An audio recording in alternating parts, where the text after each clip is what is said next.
Hello សួស្តីអ្នកទាំងអស់គ្នាថ្ងៃនេះដែរខ្ញុំចង់មកបង្ហាញពីរបៀបធ្វើបទចម្រៀង AI បែបបទអង់គ្លេសយើងអាចទៅរកយកទៅរកលុយនៅ YouTube បានហ្នឹងហើយសម្រាប់ការធ្វើយើងមានតែពីរទេយើងមាន ChatGPT មួយហើយនិង Sono AI អញ្ចឹងណាហើយឥឡូវមកឲ្យខាត់ពេលឥឡូវយើងទៅធ្វើទាំងអស់គ្នាបាទ Right ដំបូងយើងចូលទៅ ChatGPT សិន ChatGPT ហើយយើងឲ្យវា generate ជា lyric ឲ្យយើងចឹងនេះមកនេះ Sono វាមានជាលក្ខណៈ lyric music ឲ្យយើងមកហ្នឹងហើយយើងទៅសេមកយើងសេ give me lyric set emotional ចឹងទៅអូខេយើងចុចទៅវាតម្លាក់ lyric ឲ្យយើងហ្នឹងហើយនេះជា style music ដែលវាឲ្យយើងហើយនេះtitle ហ្នឹងហើយឥឡូវយើង copy ទៅយើងចង់យកអត់យកអានេះក៏បានដែរយើង copy ពីមួយទៅហ្មងចឹងណាស្រេចលើយើងចង់បានចឹងណាហើយយើង copy មក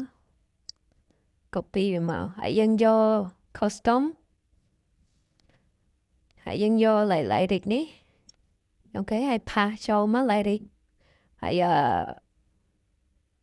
style music យើងចូល ChatGPT វិញមកយើង copy style music នេះមកអូខេយើង copy វាមកហើយយើងចូល Sono វិញយើងចូល style នេះហើយយើង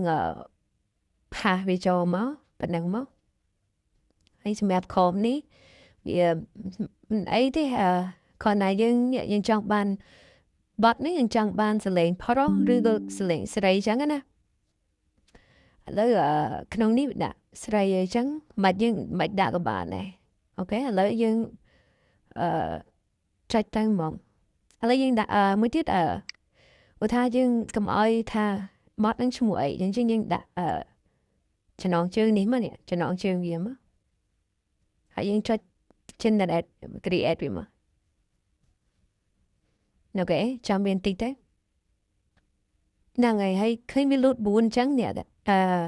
តែសារបងខ្ញុំប្រើនេះវាអត់បងលុយអញ្ចឹងវាលូតតែ version 4.5 all នេះហើយអានេះគាត់តែជា review ខ្លីថា quality វាបត់ហ្នឹងមិនអីចឹងណាហើយយើងស្ដាប់ចឹងបើយើងពេញចិត្តយើង upgrade បងលុយយក version 5 Pro នេះយកប្រើបើសិនជាអ្នកទាំងអស់គ្នាចង់ធ្វើឲ្យវាព្រោះបងលុយប្រើ version 5ល្អតោះយើងស្ដាប់សិន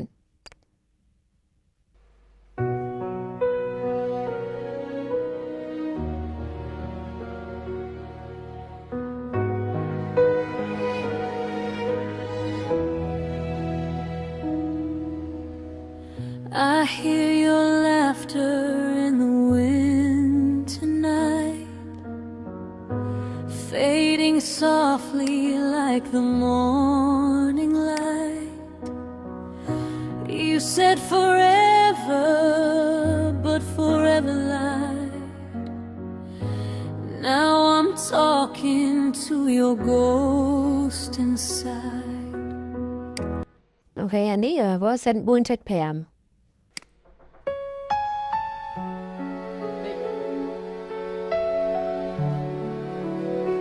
នេះ version 6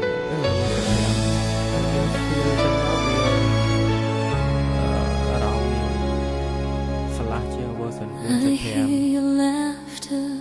in the wind tonight,